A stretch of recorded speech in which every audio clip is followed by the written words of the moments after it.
उपमुख्यमंत्री एकनाथ शिंदे पंढरपूरमधील चंद्रभागेच्या वाळवंटाची पाहणी करतायत। आषाढी एकादशीच्या तयारीची पाहणी करण्यासाठी एकनाथ शिंदे हे पंढरपूरमध्ये दुपारी 3च्या दरम्यान दाखल झालेले होते आणि त्यानंतर आता दुचाकीवरून ते वारकऱ्यांची भेट घेत आणि ज्या सरकारकडून या ठिकाणी सोयी सुविधा तयार करण्यात आलेल्या आहेत वारकऱ्यांसाठी या सगळ्याचा आढावा घेत आहेत।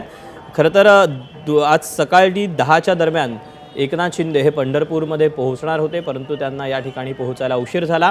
विठ्ठल रुक्मिणीचं त्यांनी दर्शन घेतलेलं आहे आणि आता वाळवंटात जाऊन एकनाथ शिंदेंकडून सध्या या संपूर्ण परिसराची पाहणी करण्यात येते। आषाढी एकादशी आहे, यात्रेचे दिवस आहेत, या निमित्तानं पंढरपूरमध्ये वारकऱ्यांची भक्तांची मोठी गर्दी पाहायला मिळते। अनेक जण एकनाथ शिंदे यांच्यासोबत फोटो काढण्यासाठी, त्यांचे व्हिडिओ काढण्यासाठी अनेकांनी आपले मोबाईलचे कॅमेरे देखील ऑन केलेले आहेत। खरं तर आषाढी यात्रेपूर्वी व्यवस्थेसह एकूण नियोजनाची पाहणी करणारे एकनाथ शिंदे हे पहिलेच मुख्यमंत्री ठरलेले होते आणि याच पार्श्वभूमीवर आता उपमुख्यमंत्री असताना देखील ते पुन्हा पंढरपूरमध्ये पोहोचलेले आहेत। सध्या एकनाथ शिंदेंचा हा एकंदरीतच कार्यक्रम कसा याबद्दलचे अपडेट देण्यासाठी सुनील दिवाण आपल्यासोबत आहेत। सुनील, आज आल्यापासून पहिल्यांदा त्यांनी अधिकाऱ्यांची बैठक घेतली होती आणि त्यानंतर दुचाकीवरून आता त्यांनी पंढरपूरच्या तयारीची पाहणी सुरू केलेली आहे आणि यामध्ये पहिल्यांदा जिथे भाविक थांबतात त्या 65 एकरची पाहणी केली। यानंतर पुढे ते चंद्रभागा वाळवंटात आले होते।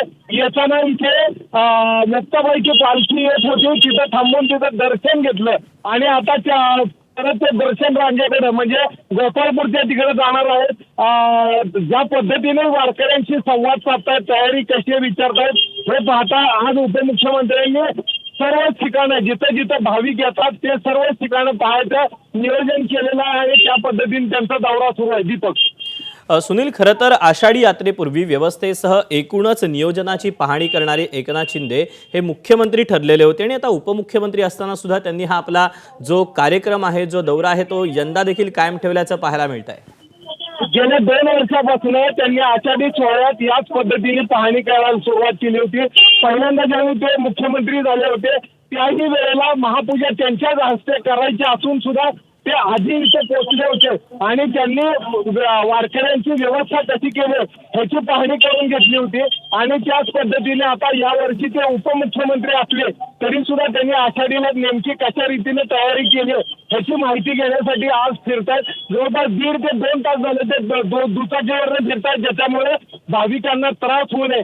आज खरंच सकाळी सुद्धा येताना त्यांनी नो व्हेकल झोनचाही नियम पाळला, ते त्याच पद्धतीने चालत आले आणि विठ्ठल मंदिरात सुद्धा त्यांनी थेट मुखदर्शन घेतलं, पायावर गेले नाही, कुठली दर्शन रांग त्यांनी डिस्टर्ब केले नाही आणि जे नियम प्रशासनाने केले ते दोन्ही नियम त्यांनी पाळले। दीपक, सुनील, धन्यवाद दिलेल्या सगळ्या सविस्तर माहितीबद्दल। एबीपी माझा, उघडा डोळे बघा नीट।